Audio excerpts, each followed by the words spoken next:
¿Se acuerda usted cuál era la forma en la que analizaba la información que le presentaban cuando era niño?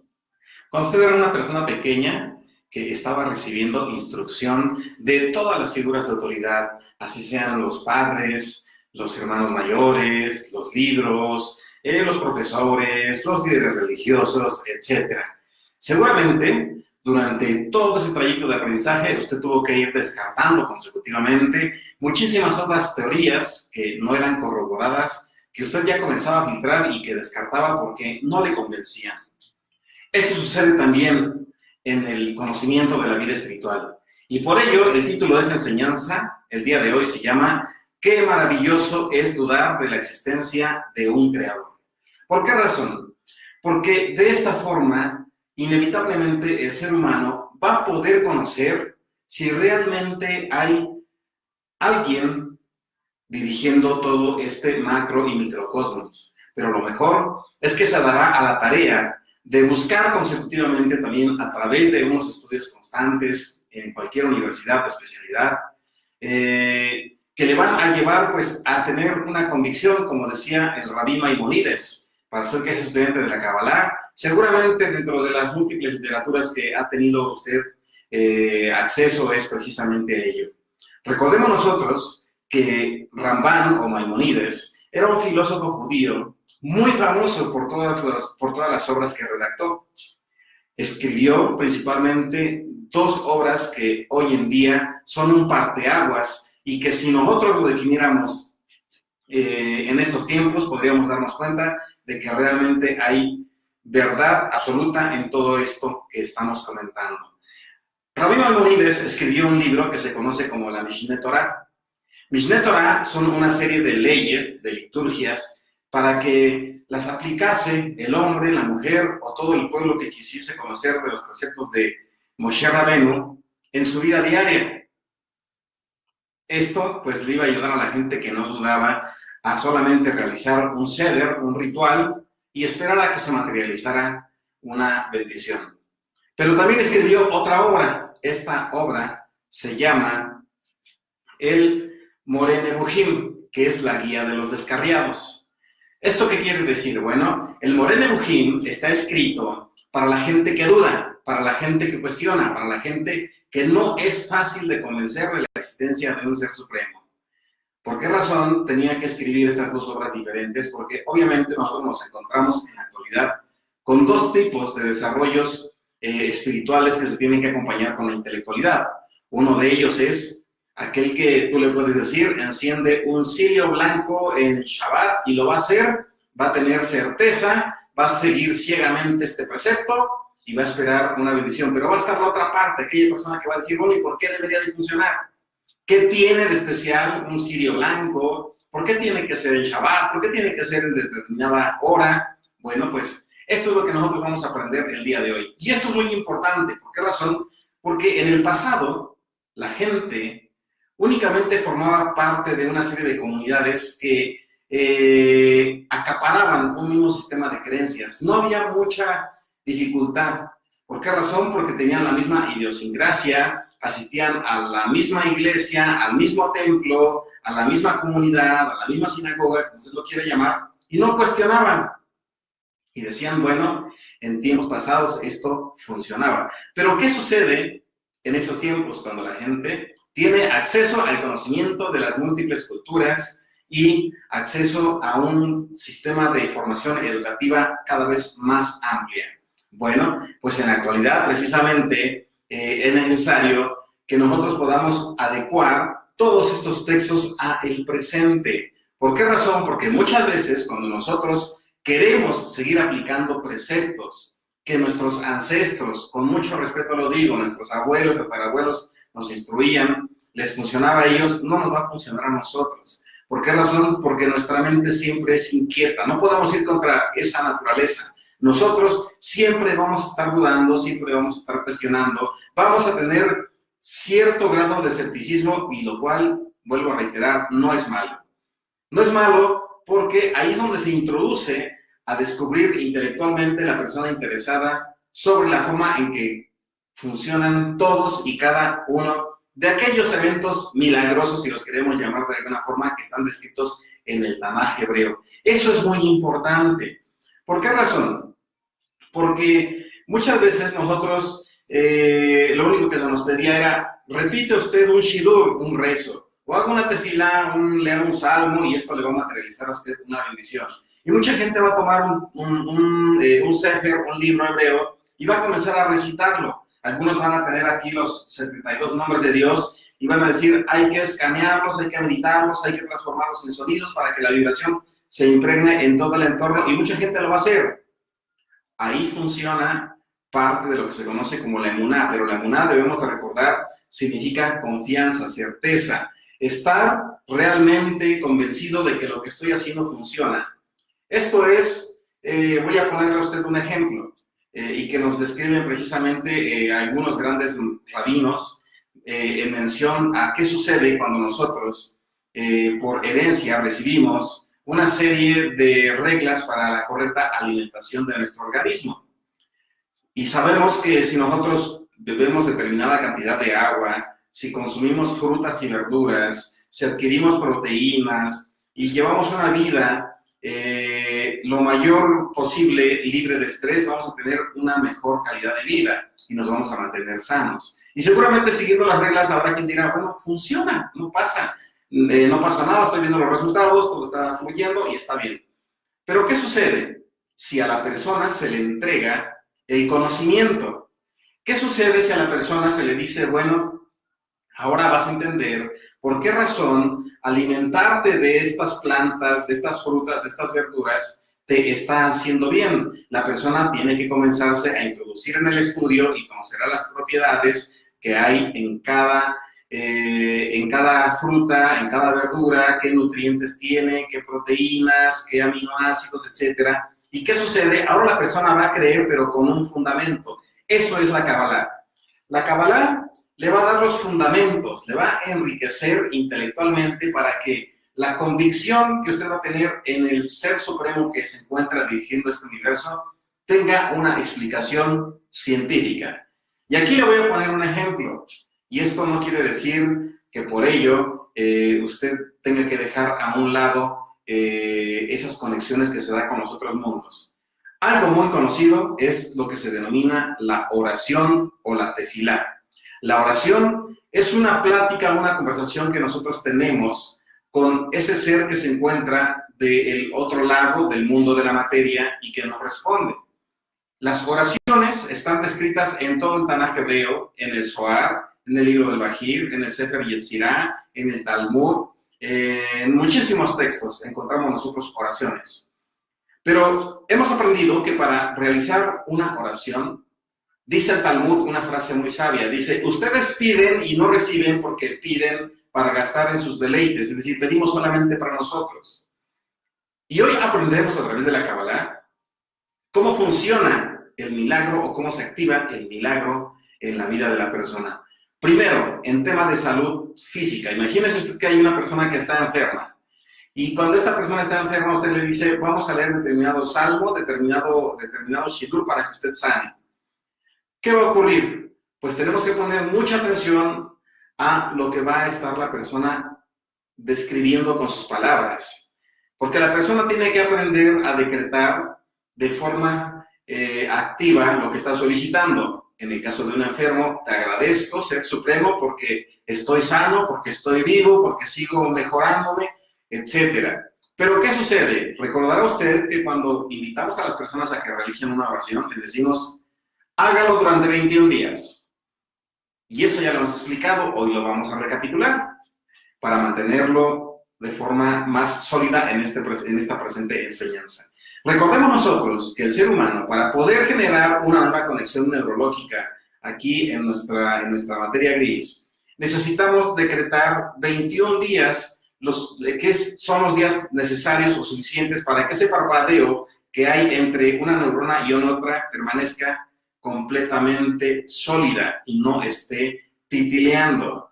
Esto es muy importante. ¿Por qué razón? Porque cuando nosotros convencemos a nuestro cuerpo a través de nuestras palabras, a través del sonido, de que estamos sanos, nuestro cuerpo va a reaccionar exactamente de esa forma. Usted lo sabe muy bien. Yo sé que muchos de ustedes han estudiado algún tipo de carrera técnica o son médicos. Algunos de ustedes sé que también son terapeutas. Y ustedes saben muy bien que cuando una persona psicosomatiza un dolor, lo materializa en su cuerpo. Y lo hemos mencionado anteriormente para aquellos que nos han acompañado, que son jefes de enfermeras y trabajan en hospitales. Les hemos mencionado que muchas veces la gente lo único que necesita es recibir una pastilla y creer que esta pastilla le va a sanar. Es decir, se le da un placebo. Y ahí se genera pues la sanidad inmediata. Esto quiere decir que nosotros tomamos conciencia de que nuestro cuerpo tiene la capacidad de recuperarse. Todas nuestras células vivas se están reproduciendo de manera que nos ayudan a seguir siendo seres vivos en este mundo.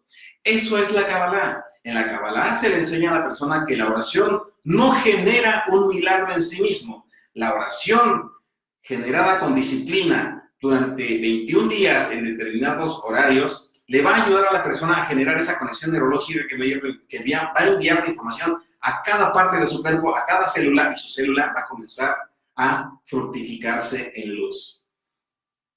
Hay un experimento que siempre hemos mencionado, ¿verdad? Y que es de Masaru Emoto, este doctor japonés, que ha hecho experimentos maravillosos con el agua. Y cuando nosotros hablamos del agua, sabemos que el agua reacciona dependiendo del idioma, dependiendo de la música y de las frecuencias que se encuentren a nuestro alrededor. Entonces, sabemos por qué razón el Tanaj hebreo, por qué los textos que están escritos en la Torá nos dicen que debemos tener mucho cuidado cuando cuando nos reunimos con determinado grupo de personas. Dice, ¿qué comunión hay entre la luz y las tinieblas? No hay convergencia, no hay unidad.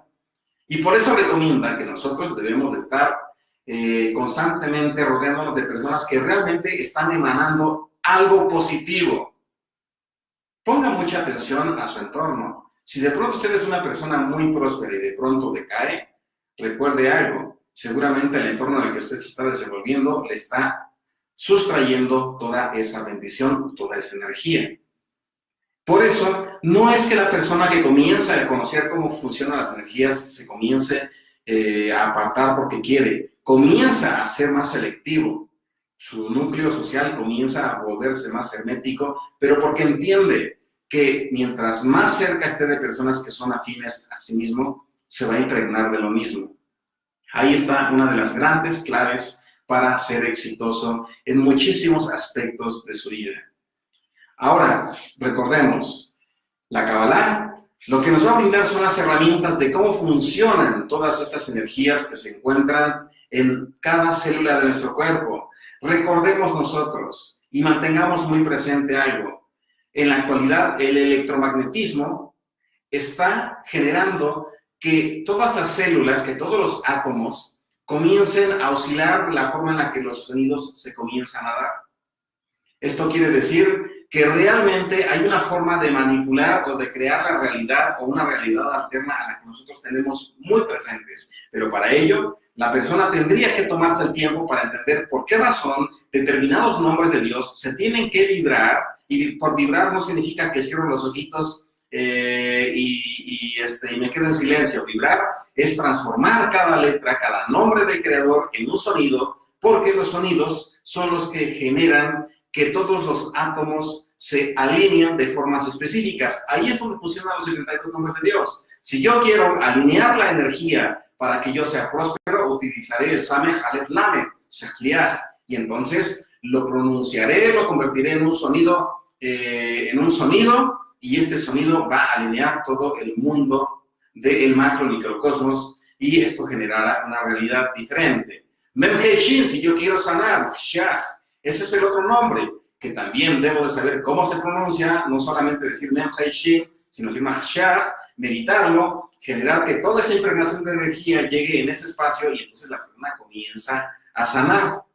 Esas son las maravillosas claves que nosotros encontramos en los 72 nombres de Dios. Inclusive en Occidente hay mucha gente maravillosa, personas hermosísimas que participan de la cristiandad y que están interesadas en conocer los fundamentos que dio origen a parte de su sistema de creencias y dicen, yo no sabía que había una forma en la cual se podían crear estos milagros, yo no sabía que se tenía que hacer en determinados días, en determinadas horas, con determinados aditamentos. Pero hoy ya lo sabe. Hoy la Kabbalah se está expandiendo cada vez más y más y más. Y esto, vuelvo a reiterar, no deja atrás el mundo de la espiritualidad. Vuelvo a mencionar, hay dos formas de aprender a conectar con estos dos mundos. Voy a borrar esto. Vuelvo a mencionar, en el pasado, pues, se hacía solamente por tradición, por herencia. En el presente se tiene que hacer con conocimiento.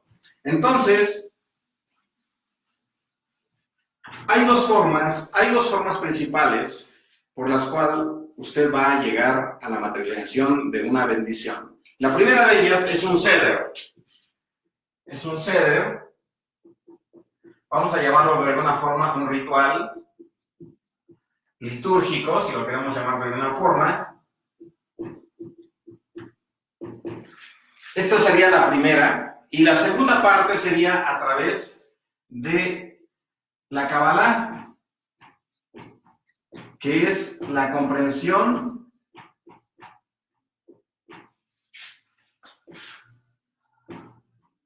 científica. Esto quiere decir cómo funciona. Es decir, aquí podemos leer el salmo que querramos durante 21 días y va a ocurrir. Es ese camino más sencillo.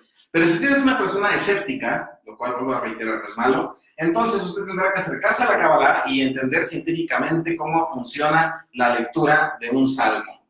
Y de esta forma nosotros unimos lo que se conoce en la Kabbalah, en el Etz Haim, en el árbol de las vidas. Lo que unimos aquí prácticamente es Binah con Jochma. Es decir, esto representa la sabiduría y esto representa el conocimiento. Es decir, que Jochma y Binah representan al hemisferio derecho y al hemisferio izquierdo. Esto es lo maravilloso del árbol de la vida y el conocimiento de la Kabbalah, que le da las herramientas a la persona que quiere creer en un ser supremo más allá de la superstición, las herramientas necesarias para poder consolidar esa búsqueda. Así que abra el día de hoy esa posibilidad de aprender un poco más desde una perspectiva diferente sobre el conocimiento de este ser supremo. Recuerde algo, dudar de la existencia de un creador no es malo. Al contrario, esto le va a llevar a usted a liberarse de un sistema de creencias que ya no están siendo aceptadas ni siendo procesadas por su nivel intelectual. Usted es una persona que en la actualidad tiene acceso a mucha información, seguramente es universitario, tiene alguna carrera, maestría, posgrado, doctorado, etcétera. Pues si usted está formándose en este tipo de enseñanzas, seguramente descubrirá que la Kabbalah, al ser un estudio que nos lleva a conocer el todo de cómo funciona esta realidad, le permitirá conocer y reencontrarse con esa inteligencia suprema desde una perspectiva científica, analítica, que no deja de lado a lo tradicional, pero que sí lo explica. Bien, como siempre, pues es un gusto saludarte. Si te ha gustado este video, te pediría que nos ayudes compartiéndolo. Compartiendo este video nos ayudas y tú te ayudas también a ser parte de la luz que está llegando cada vez más y más lejos, a más lugares, a más personas. Bien, pues voy a saludar a todos aquellos que pues, nos están saludando en este momento. A Carlos Michao, Levi Canales, Raquel Méndez, Shalom.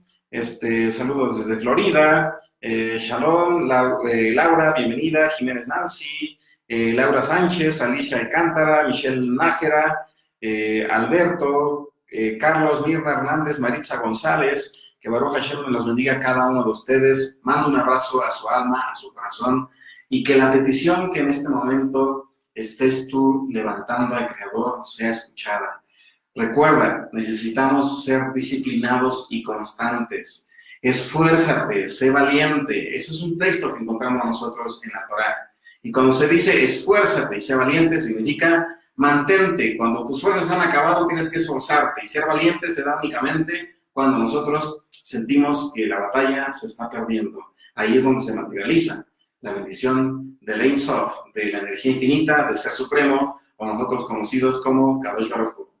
Mando un abrazo tu alma, que tus ángeles te acompañen cada vez que sales, cada vez que llegas a tu hogar y que guarde al más pequeño que habita en tu casa, así como al más grande de días. Que la paz de Baruch Hashem sea contigo. Gracias por compartir y hasta pronto.